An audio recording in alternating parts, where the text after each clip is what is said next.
ನಮಸ್ತೆ, ಹೆಗಡೆ ಕಿಚನ್ಗೆ ಸ್ವಾಗತ. ಇವತ್ತು ನಾನು ನಿಮ್ಮ ಜೊತೆ ಶೇರ್ ಮಾಡ್ತಾ ಇರ್ತಕ್ಕಂಥ ಒಂದು ರೆಸಿಪಿ ಒಂದು ಕಷಾಯ. ಇದು ಜೀರಿಗೆ ಮತ್ತು ಕಾಳುಮೆಣಸನ್ನ ಯೂಸ್ ಮಾಡಿಕೊಂಡು ಯಾವ ರೀತಿ ಕಷಾಯ ಮಾಡ್ಬೋದು ಅಂತ ನೋಡೋಣ. ಈ ಕಷಾಯ ನಮಗೆ ಶೀತ ಆದಾಗ ಮತ್ತು ಕಾಫ್ ಆದಾಗ ಇದು ತುಂಬ ಹೆಲ್ಪ್ ಆಗುತ್ತೆ. ಇದನ್ನ ಯಾವ ರೀತಿ ಮಾಡೋದು, ಇದಕ್ಕೆ ಏನೇನು ಬೇಕು ಅಂತ ನೋಡೋಣ. ಮೊದಲಿಗೆ ಜೀರಿಗೆ ಮತ್ತು ಕಾಳುಮೆಣಸು, ಇದನ್ನ ನಾನು ಆಲ್ರೆಡಿ ಕುಟ್ಟಿ ಪುಡಿ ಮಾಡಿ ಇಟ್ಕೊಂಡಿದ್ದೀನಿ.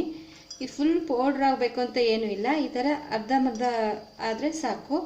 ಮತ್ತು ಶುಂಠಿನೂ ಕೂಡ ನಾನು ಕ್ರಷ್ ಮಾಡಿ ಇಟ್ಕೊಂಡಿದ್ದೀನಿ. ಮತ್ತು ನಾನು ಕೆಂಪು ಕಲ್ ಸಕ್ಕರೆ ತೊಗೊಂಡಿದ್ದೀನಿ. ಇದು ಹಾಕೋದ್ರಿಂದ ಇದು ಶುಂಠಿ ಮತ್ತು ಕಾಳುಮೆಣಸು ಸ್ವಲ್ಪ ಹೀಟ್ ಇರೋದ್ರಿಂದ ಇದು ಕೆಂಪು ಕಲ್ ಸಕ್ಕರೆ ತಂಪಾಗುತ್ತೆ ಬಾಡಿಗೆ, ಅದಕ್ಕೋಸ್ಕರ ಕೆಂಪು ಕಲ್ ಸಕ್ಕರೆ ಯೂಸ್ ಮಾಡ್ತಾ ಇದ್ದೀನಿ. ಮತ್ತು ಸ್ವೀಟ್ಗೆ ನಾನಿಲ್ಲಿ ಬೆಲ್ಲ ಯೂಸ್ ಮಾಡ್ತಾ ಇದ್ದೀನಿ.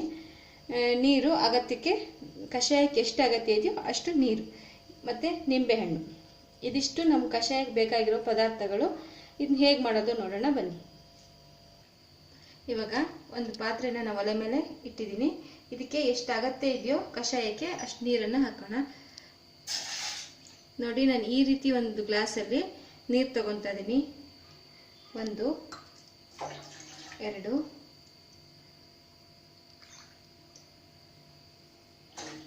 3 4 ಗ್ಲಾಸ್ ನೀರನ್ನು ನಾನಿಲ್ಲಿ ಹಾಕ್ತಾ ಇದ್ದೀನಿ. ಇದು ಸುಮಾರು ಈ ಥರ ಗ್ಲಾಸಲ್ಲಿ 2 ಗ್ಲಾಸ್ ಆಗುವಷ್ಟು ಕುದಿಬೇಕು. ಇವಾಗ ಒಂದೊಂದು ಐಟಮ್ನ ಹಾಕೊಂಬರೋಣ. ನೀರು ಸ್ವಲ್ಪ ಬಿಸಿ ಆದ ತಕ್ಷಣ ಹಾಕೋಣ. ಇವಾಗ ನೀರು ಬಿಸಿ ಆಗ್ತಾ ಇದೆ. ಇದಕ್ಕೆ ನಾನು ಜೀರಿಗೆನ ಹಾಕ್ತಾ ಇದ್ದೀನಿ. ನೀವು ಜೀರಿಗೆನ ಪೌಡ್ರ್ ಮಾಡಿ ಬೇಕಿದ್ರೂ ಹಾಕ್ಬೋದು. ನಾನು ಪೌಡ್ರ್ ಮಾಡ್ತಾ ಇಲ್ಲ, ಹಾಗೆ ಹಾಕ್ತಾ ಇದ್ದೀನಿ. ಒಂದು 1.5 ಸ್ಪೂನ್ ಆಗೋಷ್ಟು ಜೀರಿಗೆ ಹಾಕ್ತಾ ಇದ್ದೀನಿ. ನಿಮ್ಮ ಖಾರಕ್ಕೆ ತಕ್ಕ ನೋಡಿಕೊಂಡು ಕಾಳುಮೆಣಸು ಮತ್ತು ಶುಂಠಿ ಮತ್ತು ಕಲ್ ಸಕ್ಕರೆ ಮತ್ತು ಸ್ವಲ್ಪ ಬೆಲ್ಲನೂ ಹಾಕ್ತಾ ಇದ್ದೀನಿ. ನಾನು ಬೆಲ್ಲ ಪೌಡ್ರ್ ಮಾಡಿ ಇಟ್ಕೊಂಡಿದ್ದೀನಿ. ಸೊ ಇವಾಗ ಇದನ್ನು ಮುಚ್ಚಿ ಇಟ್ಬಿಡೋಣ. ಇದನ್ನ ಸಣ್ಣ ಉರಿಯಲ್ಲಿ ಸುಮಾರು ಒಂದು 15-20 ನಿಮಿಷ ಕುದಿಸ್ಬೇಕು. ಇದು ಇವಾಗ ಕುದಿತಾ ಇರಲಿ.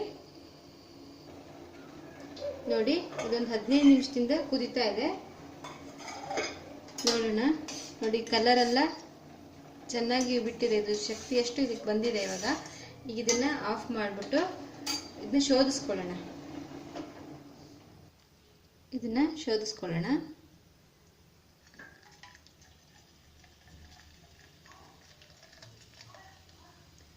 ಶೋಧಿಸ್ಕೊಂಡು ನಿಮಗೆ ಎಷ್ಟು ಲೋಟಕ್ಕೆ ಎಷ್ಟು ಅಗತ್ಯ ಇದೆಯೋ ಅಷ್ಟು ಮಾತ್ರ ನಿಂಬೆಹಣ್ಣನ್ನು ನಾವು ಹಿಂಡ್ಕೊಂಡು ಇದನ್ನ ಸೇವನೆ ಮಾಡ್ಬೋದು.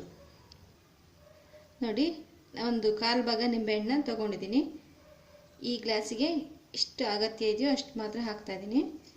ನೀವು ಈ ಕುಡಿಯುವಾಗ ಮಾತ್ರ ನಿಂಬೆಹಣ್ಣನ್ನು ಹಾಕ್ಕೋಬೇಕು. ಈಗ ಇದಕ್ಕೆ ಇದನ್ನು ಬೆರೆಸೋಣ. ಈಗ ನಮ್ಮ ಹೆಲ್ದಿಯಾದ ಕಷಾಯ ಕುಡಿಯೋದಕ್ಕೆ ಸಿದ್ಧವಾಗಿದೆ. ಇದನ್ನು ಕಫ ಮತ್ತು ಸಣ್ಣ ಜ್ವರ ಬಂದಾಗ ಯಾವಾಗ ಬೇಕಿದ್ರೂ ಇದನ್ನು ಯೂಸ್ ಮಾಡ್ಬೋದು. ತುಂಬ ಜಾಸ್ತಿ ಕುಡಿಬಾರ್ದು. ಒಂದು ಚಿಕ್ಕ ಗ್ಲಾಸಲ್ಲಿ ಕುಡಿದ್ರೆ ಸಾಕಾಗತ್ತೆ. ಚಿಕ್ಕ ಮಕ್ಕಳಿಗೆಲ್ಲಾದರೆ 2 ಸ್ಪೂನ್ ಮಾತ್ರ ಸಾಕಾಗತ್ತೆ. ದೊಡ್ಡವರಿಗಾದರೆ ಈ ಥರದ್ದೊಂದು ಗ್ಲಾಸಲ್ಲಿ ಬೇಕಾಗತ್ತೆ. ಇದನ್ನು ಟ್ರೈ ಮಾಡಿ ಹೇಗಿತ್ತು ಅಂತ ನಮಗೆ ತಿಳಿಸಿ. ಸಬ್ಸ್ಕ್ರೈಬ್ ಆಗಿ. Thank you.